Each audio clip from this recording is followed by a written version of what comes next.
요한복음 16장 1절에서 15절까지입니다. 주님께서 오늘 나에게 말씀하시는 하나님의 말씀을 우리 다 함께 이 시간 고백드리겠습니다. 내가 이것을 너희에게 이름은 너희로 실족하지 않게 하려 함이니 사람들이 너희를 출교할 뿐 아니라 때가 이르면 무릇 너희를 죽이는 자가 생각하기를 이것이 하나님을 섬기는 일이라 하리라. 그들이 이런 일을 할 것은 아버지와 나를 알지 못함이라. 오직 너희에게 이 말을 한 것은 너희로 그 때를 당하면 내가 너희에게 말한 이것을 기억나게 하려 함이요 처음부터 이 말을 하지 아니하는 것은 내가 너희와 함께 있었음이라. 지금 내가 나를 보내신 이에게로 가는데 너희 중에서 나더러 어디로 가는지 묻는 자가 없고 도리어 이 말을 함으로 너희 마음에 근심이 가득하였도다. 그러나 내가 너희에게 실상을 말하노니 내가 떠나가는 것이 너희에게 유익하리라. 내가 떠나가지 아니하면 보혜사 너희에게 오지 아니할 것이요 가면 내가 그를 너희에게로 보내리니 그가 와서 죄에 대하여 의에 대하여 심판에 대하여 세상을 책망하시리라. 죄에 대하여라 함은 그들이 나를 믿지 아니하며 의에 대하여라 함은 내가 아버지께로 가니 너희가 다시 나를 보지 못하며 심판에 대하여라 함은 이 세상 임금이 심판을 받았습니다. 내가 아직도 너희에게 이를 것이 많으나 지금은 너희가 감당하지 못하리라. 그러나 진리의 성령이 오시면 그가 너희를 모든 진리 가운데로 인도하시리니 그가 스스로 말하지 않고 오직 들은 것을 말하며 장래일을 너희에게 알리시리라. 그가 내 영광을 나타내시리니 내 것을 가지고 너희에게 알리시겠습니다. 무릇 아버지께 있는 것은 다 내 것이라. 그러므로 내가 말하기를 그가 내 것을 가지고 너희에게 알리시리라 하였노라. 아멘. 예수님께서 지금 이 땅에 계신다면 80억 인구가 예수님을 뵙기 위해서 기다린다고 하면 몇 년, 몇십 년을 기다려야 할 겁니다. 아니 어쩌면 너무 많은 사람들이 예수님을 봐야 되기 때문에 그 기다리는 시간이 너무 길어서 어쩌면 기다리다가 이 세상에서의 삶이 끝날 수도 있을 것입니다. 예수님께서는 그러나 육신으로 이 땅에 계시다가 십자가에 죽으시고 부활하셨습니다. 그리고 성령님을 보내주셨지요. 그래서 그 성령님께서 이 땅에 또 다른 보혜사를 보내주심으로 누구든지 그 보혜사 성령님으로 인하여서 예수님을 만나고 예수님을 깨닫고 예수님 안에 거하는 은혜를 얻게 된 것입니다. 그 보혜사 성령님께서 우리와 함께 하심으로 오늘 본문은 크게 세 가지로 은혜를 입게 되는데요. 바로 예수님 하신 말씀을 첫 번째 기억나게 하고, 두 번째 세상에 대해서 책망하고, 세 번째 장래의 일을 알게 하신다, 이렇게 말씀하십니다. 그래서 오늘 본문을 통해서 성령님께서 우리에게 어떤 일을 하시는지 1절에 이렇게 말씀하시는데요. 1절에 내가 이것을 너희에게 이름은 이라고 시작합니다. 이것을 이라고 하는 표현은 이 앞단락 15장 후반부에 나타나는 것이죠. 너희는 세상에 속하지 않았기 때문에 세상에 너희를 미워할 거야. 그리고 나를 박해했듯이 너희도 박해를 할 거다. 왜냐하면 나 보내신 일을 그들이 알지 못하기 때문이다. 그래서 세상은 결국 심판을 받게 될 텐데 그때 그 죄를 핑계하지 못하게 될 거다. 그리고 보혜사 그 성령님이 오시면 그분은 나를 증언할 거다. 이제 그 말씀하셨던 거거든요. 자, 이렇게 말씀하신 이유가 있다는 겁니다. 1절을 다시 보면 내가 이것을 너희에게 이름은 왜 이 말씀을 하셨냐면 너희로 실족하지 않게 하려 함이니라는 겁니다. 실족하지 않게 하려고요. 예수님을 믿는 제자들, 예수님을 열심히 따르고 모든 것을 버려두고 주를 따랐는데 그들의 삶에 이제 앞으로 뭐가 닥치죠? 큰 시련이 닥칩니다. 박해가 옵니다. 그리고 그 큰 어려움 때문에 결국 어떻게 되죠? 순교까지 하게 되는 어려움을 겪습니다. 우리의 삶도 그렇지 않습니까? 우리의 삶도 예수 그리스도를 주로 고백하고 믿음으로 신앙생활합니다. 신앙생활하는 우리의 삶에도 큰 시련과 어려움과 고난이 와요. 그런데 우리의 삶 가운데 이러한 어려움 가운데 우리가 실족하지 않는 것은 예수님 하신 이 말씀을 붙들기 때문입니다. 말씀하신 예수님 이 말씀을 의지하기 때문입니다. 그래서 우리가 실족하지 않은 것은 성령께서 주시는 이 말씀을 의지하여 우리에게 주시는 일에 인하여서 이제 하나님 말씀을 의지하고 나아갈 수 있기 때문인 거죠. 그래서 오늘 이 말씀을 주시는 이유는 얘들아, 내가 왜 너에게 이런 말 하는 건지 알지? 앞으로 너에게 있을 큰 박해와 시련을 잘 대비해야 된다. 그리고 실족하지 마라. 낙심하지 마라. 너희와 함께 하시는 성령께서 너희를 인도하신다. 이제 그 말씀하시는 겁니다. 우리의 신앙생활에 아주 중요한 것 한 가지가 있는데요. 그것은 하나님을 알아가는 알미입니다. 내 백성이 지식이 없어 망한다고 하지 않습니까? 그래서 우리가 하나님을 예배하고 봉사하고 섬기는 데 있어서 아주 중요한 것은 주님이 어떤 분인가를 바로 아는 것이 너무너무 중요해요. 왜냐하면 하나님을 바로 알지 못하면 주님에 대해서 오해하고 오해를 넘어 착각해서 자기 마음대로 신앙생활하면서 이것이 다 주님을 위한 거야 라고 생각할 위험이 크다는 거죠. 그래서 2절에 보면 사람들이 너희를 출교할 뿐 아니라 때가 이르면 무릇 너희를 죽이는 자가 생각하기를 이것이 하나님을 섬기는 일이라 하리라. 많은 사람들이 예수 믿는 그리스도인들을 출교하고 더 나아가서 그들을 어떻게 하냐면 박해를 넘어 죽이게 된다는 겁니다. 그렇게 죽이면서 그리스도인들을 죽이면서 그게 다음 누구를 위한 거라고요? 하나님을 위한 거라고 이야기한다는 겁니다. 그래서 우리의 삶에도 하나님의 뜻을 잘 분별하는 것이 참 중요한데요. 로마서 10장 2절과 3절에 보면 이런 말씀을 하십니다. 내가 증언하노니 그들이 하나님께 열심히 있으나 열심보다 더 중요한 걸 얘기합니다. 열정적으로 주님보다 더 중요한 것이 있대요. 그게 뭐냐면 올바른 지식을 따른 것이 아니라는 겁니다. 하나님을 알아가는 바른 암, 하나님은 어떤 분인가를 바로 아는 게 그 열심보다 훨씬 중요하다는 겁니다. 왜냐하면 3절에 보면 하나님의 의를 모르고 자기 의를 세우려고 힘써 하나님의 의에 복종하지 아니하였느니라.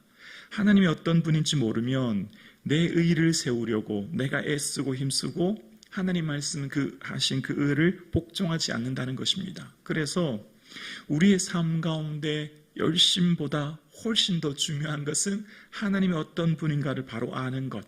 그래서 우리의 삶은 내 의, 내 노력, 내 공로, 나의 능력을 입증하는 것이 아니라 하나님을 알아가는 알므로 하나님이 어떤 분인가를 드러나는 것이 훨씬 중요하다는 겁니다. 그렇지 않으면 모든 일을 하면서 하나님에 대해서 오해할 위험이 있다는 것이죠. 그래서 이런 상황 가운데 성령님께서 오시면 우리를 어떻게 하시냐면 예수님 하신 말씀을 바로 깨닫게 하신대요. 3절과 4절인데요.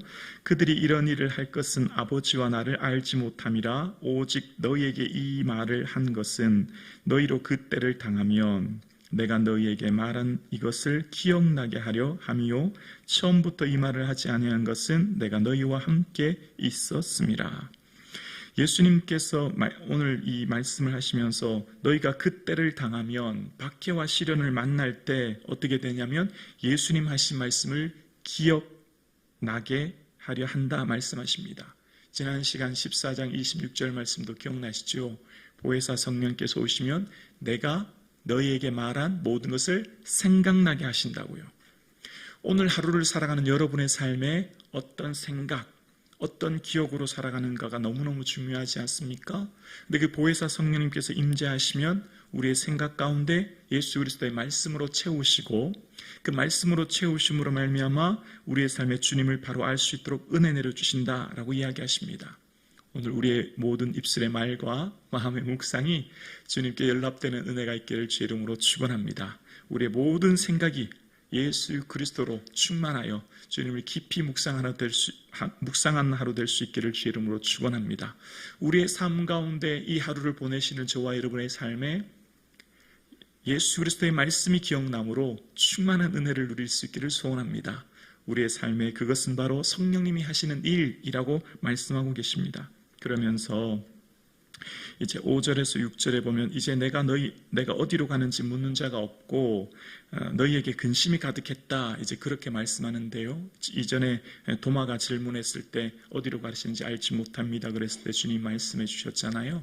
내가 곧 길이요 진리요 생명이라 말씀해 주셨고, 근데 그 말씀을 들었던 많은 사람들이 이제 우리 큰일 났다, 예수님께서 없으면 우리 어떡하지, 예수님 계시지 않으면 우리 이제 어떡하나 근심하고 염려하는 마음이 가득했는데, 그런데 주님께서 오늘 7절에 이렇게 말씀하시는데요. 그러나 내가 너희에게 실상을 말하노니 내가 떠나가는 것이 너희에게 유익이라. 내가 떠나가지 아니하면 보혜사가 너희에게 오시지 아니할 것이요 가면 내가 그를 너희에게로 보내리니. 예수님께서 떠나가신다는 것, 십자가의 죽으심으로써 부활하시는 것, 이 세상에 계시지 않는 것, 그것이 우리에게 훨씬 더 유익한데, 예수님께서 떠나가심으로 말미암아 7장 오늘 7절 후반절에 보면 내가 그를 너에게 보내리니 라는 표현이 나옵니다. 그분, 성령님은 인격적인 분이시죠. 예수님께서 떠나가시면 보혜사 그분이 우리에게 오시게 될 것이다 라고 하는 겁니다. 그러면서 성령님이 오시면 하는 역할이 뭔지 8절에 이렇게 말합니다. 8절에 그가 와서 죄에 대하여 의에 대하여 심판에 대하여 세상을 책망하시리라. 성령님이 오시면 죄, 의, 심판을 책망한다는 겁니다. 여기 책망이라고 하는 원어의 뜻은 빛으로 가져오다라는 의미가 있습니다. 빛으로 가져오다, 노출시키다, 이런 의미인데요. 어둠에 있을 때는 나와 세상을 잘 볼 수 없습니다. 그러나 우리가 빛 가운데로 나아가면 나와 세상에 대해서 바로 볼 수 있지 않습니까? 그래서 이 책망이라고 하는 말은 나타내다는 또한 의미가, 드러내다는 의미가 있는데요. 이전에 요한복음 3장 20절에 보면 이런 말씀을 하셨습니다. 악을 행하는 자마다 빛을 미워하여 빛으로 오지 아니하나니 이는 그 행위가 드러날까 하며. 여기 드러날까라는 말이 책망이라는 단어와 같은 단어입니다. 드러나는 것. 이제 이해가 되시죠? 그러니까 성령님이 오시면 우리의 모든 죄를 드러내십니다. 왜 죄를 드러내시죠? 왜 죄를 드러내서 하나님 앞에 나가게 하시죠? 회개케 함으로 영생을 얻게 합니다. 죄는 뭐죠? 첫 번째는 우리가 예수님을 믿지 않은 것이 근본적인 죄이고, 그 성령님이 임재하시면 우리에게 비치심으로 우리의 죄를 드러내어 회개하여 생명을 얻게 하시는 것입니다. 의는 바로 예수님께서 아버지께로 가시는 것이라는 겁니다. 그러니까 예수님이 하나님께로 가심으로 말미암아 예수님의 삶과 그 모든 것이 옳았음을 이제 증명하는 것이고, 그것을 통해서 이제 심판하시는데, 심판의 목적은 이 세상 임금이 심판을 받는다는 겁니다. 이 세상 임금은 바로 사단을 말하는 것이죠. 그래서 이 세상 임금이 심판을 받게 된다라고 하는 것은 12장 31절에도 동일한 말씀을 하셨는데요.